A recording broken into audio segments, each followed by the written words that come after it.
নির্জলা একাদশীর ব্রতকথা। জ্যৈষ্ঠ শুক্লপক্ষের এই নির্জলা একাদশী ব্রত সম্পর্কে ব্রহ্মবৈবর্ত পুরাণে শ্রী ভীমসেন ব্যাস সংবাদে বর্ণিত হয়েছে। মহারাজ যুধিষ্ঠির বললেন, হে জনার্দন, আমি অপরা একাদশীর সমস্ত মাহাত্ম্য শ্রবণ করলাম। এখন জ্যৈষ্ঠ শুক্লপক্ষের একাদশীর নাম ও মাহাত্ম্য কৃপাপূর্বক আমার কাছে বর্ণনা করুন। শ্রীকৃষ্ণ বললেন, এই একাদশীর কথা মহর্ষি ব্যাসদেব বর্ণনা করবেন, কেননা তিনি সর্বশাস্ত্রের অর্থ ও তত্ত্ব পূর্ণরূপে জানেন। রাজা যুধিষ্ঠির ব্যাসদেবকে বললেন, হে মহর্ষি দ্বৈপায়ন, আমি মানুষের লৌকিক ধর্ম এবং জ্ঞানকাণ্ডের বিষয়ে অনেক শ্রবণ করেছি। আপনি যথাযথভাবে ভক্তি বিষয়ে কিছু ধর্মকথা এখন আমায় বর্ণনা করুন। শ্রী ব্যাসদেব বললেন, হে মহারাজ, তুমি যেসব ধর্মকথা শুনেছ, এই কলিযুগের মানুষের পক্ষে সে সমস্ত পালন করা অত্যন্ত কঠিন, যা সুখে সামান্য খরচে অল্প কষ্টে সম্পাদন করা যায়, অথচ ফল প্রদান করে এবং সমস্ত শাস্ত্রের সারস্বরূপ সেই ধর্মই কলিযুগের মানুষের পক্ষে করা শ্রেয়।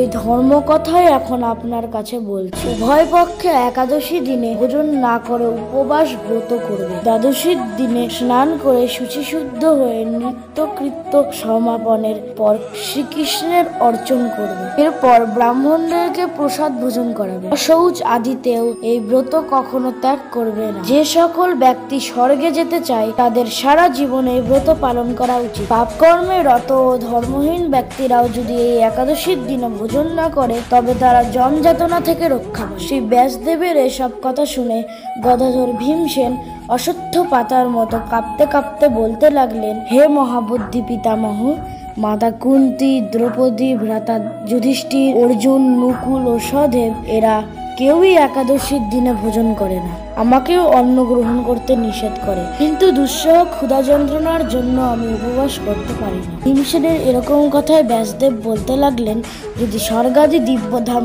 লাভে তোমার একান্ত ইচ্ছা থাকে, তবে উভয় পক্ষের একাদশীতে ভোজন করবেন। উত্তরে ভীমসেন বললেন, আমার নিবেদন এই যে, উপবাস তো দূরের কথা, দিনে একবার ভোজন করে থাকাও আমার পক্ষে অসম্ভব, কারণ আমার উদরে বৃক নামে অগ্নি রয়েছে।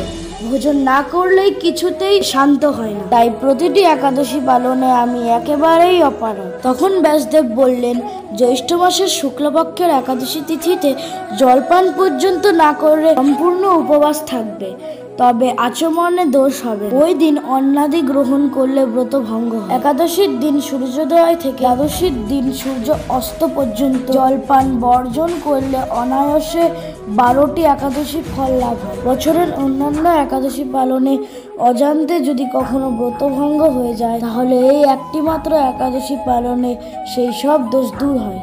দ্বাদশী দিনে ব্রহ্ম মুহূর্তে নানাদি কার্য সমাপ্ত করে হরির পূজা করবে। সদাচারী ব্রাহ্মণদের বস্ত্রাদি দান সহ ভোজন করিয়ে আত্মীয় স্বজন সঙ্গে নিজে ভোজন করে। এরূপ একাদশী ব্রত পালনে যে প্রকার পুণ্য সঞ্চিত হয়, এখন তা শ্রবণ কর। সারা বছরের সমস্ত একাদশীর ফলই এই একটি মাত্র ব্রত উপবাসে লাভ করা হয়। শঙ্খচক্র গদা পদ্মধারী ভগবান শ্রীকৃষ্ণ আমাকে বলেছে, বৈদিক ও লৌকিক সমস্ত ধর্ম পরিত্যাগ করে যারা একমাত্র আমার শরণাপন্ন হয়ে এই নির্জলা একাদশী ব্রত পালন করে, তারা সর্বপাপ মুক্ত হয়। বিশেষত কলিযুগে ধন সম্পদ দানের মাধ্যমে, সদ্গতি বা স্মার্ত সংস্কারের মাধ্যমেও যথাযথ কল্যাণ লাভ হয়। কলিযুগে দ্রব্য শুদ্ধি নেই, কলিতে শাস্ত্রোক্ত সংস্কার বিশুদ্ধ হয় না, তাই বৈদিক ধর্ম কখনো সুসম্পর্ক হতে পারে না। হে ভীমসেন, তোমাকে বহু কথা বলার আর প্রয়োজন কি? তুমি উভয় পক্ষের একাদশীতে ভোজন করবে। যদি তাতে অসমর্থ হও,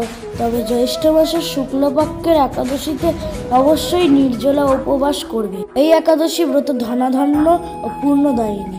যমদূতগণ এই ব্রত পালনকারীকে মৃত্যুর পরও স্পর্শ করতে পারে। পক্ষান্তরে বিষ্ণুদূতগণ তাকে বিষ্ণুলোক নিয়ে যান। শ্রী ভীমসেন ওই দিন থেকে নির্জলা একাদশী পালন করতে থাকায় এই একাদশী পাণ্ডবা নির্জলা বা ভীমসেনী একাদশী নামে প্রসিদ্ধ। এই নির্জলা একাদশীতে পবিত্র তীর্থস্নান, দান, জপ, কীর্তন ইত্যাদি যা কিছু মানুষ করে তা অক্ষয় হয়ে যায়। যেই ব্যক্তি ভক্তি সহকারে এই একাদশী মাহাত্ম্য পাঠ বা শ্রবণ করেন, তিনি বৈকুণ্ঠধাম প্রাপ্ত হন। পালনের সময় বাংলাদেশ সকাল 5টা 16 থেকে 7টা 50 পর্যন্ত।